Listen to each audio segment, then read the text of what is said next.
Magandang hapon po sa inyong lahat mga idol. Kasama natin si kaibigan. Mayroon po siyang babala patungkol po ito sa kalagayan ni Sir Bato de la Rosa, kung saan ito ay hindi pa nagpapakita dahil po napakarami po ngayon ang nakitang impormasyon si kaibigan patungkol po sa mga taong nagmalasakit, ngunit panlilin lang pala ito.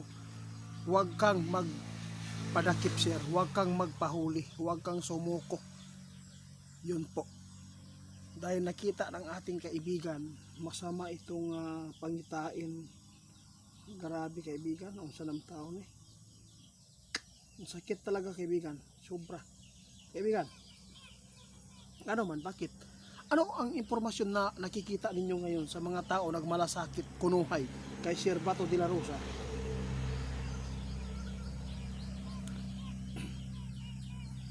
Oh, pakinggan nyo, sinabi nilinyo, huwag ka daw magpalinlang sir, dahil may mga tao nasa likod nito na panlilinlang. Pag may tao na magsasabi sa'yo, sumuko ka na lang, ako ang bahala sa'yo, kakalabas ka agad. Huwag kang magpalinlang sir, dahil talagang gagamitin po nila ang pamamaraan na panunukso na tulad ng Diablo. Talagang kawawa ka sir kung sumuko ka dito. Talagang wala na ibang balak. Grabing balak nila mga idol. Talagang dadalhin talaga sa ICC.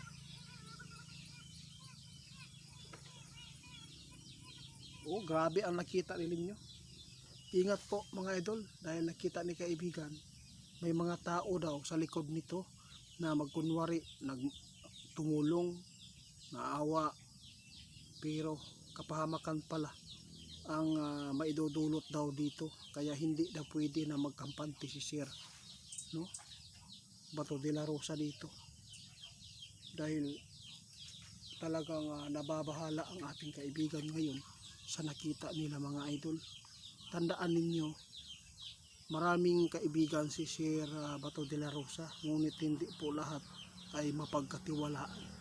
Yun po ang sabi ng ating kaibigan. Kaya nag-alala si kaibigan, natakot si kaibigan guys na baka mauwi ito ng madugo kung hulihin talaga si Sir Bato de la Rosa sa maraming mga fans o sumusuporta sa kanila. Baka magpatayan. Natakot si kaibigan dahil ito ang impormasyon na nakalap talaga nila kahapon pa.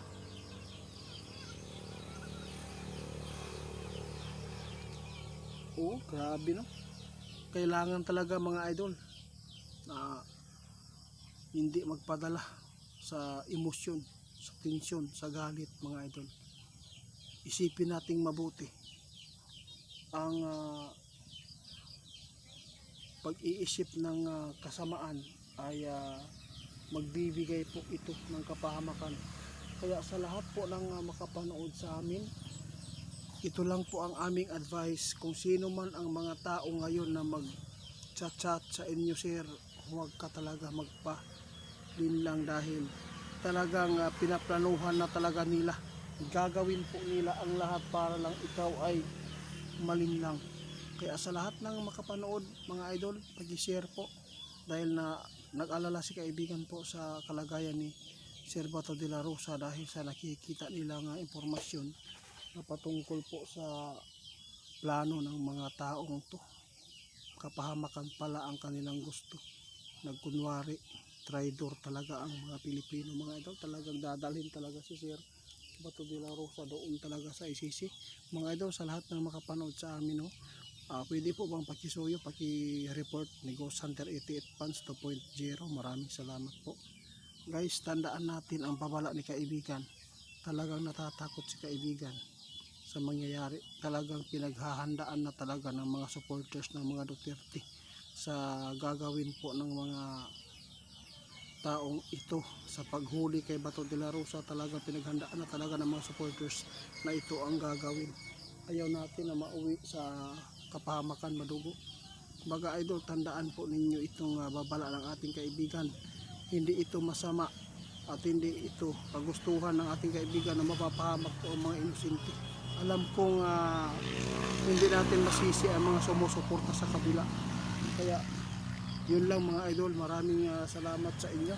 Sana po ma-share po ninyo ito dahil si kaibigan may nakita talaga siya na mangyayaring hindi maganda po sa kalagayan ni Sir Bato de la Rosa. Talagang gagawin po talaga nila na para lang mahuli at madala sa ICC.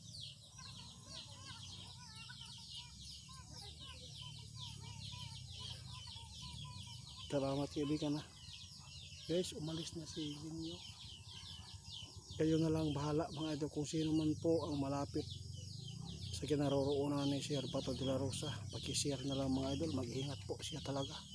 Ayaw po natin na may mapapahamak na mga inosente. Diyos ko. Hanggang dito na lang muna mga idol. Magandang gabi. Paki-report po ulit kay Ghost Hunter 88 Pants 2.0. Yun lang po mga idol. Ingat po. Mga inosente nating kababayan. Ingat-ingat lang po lagi tayo ngayon.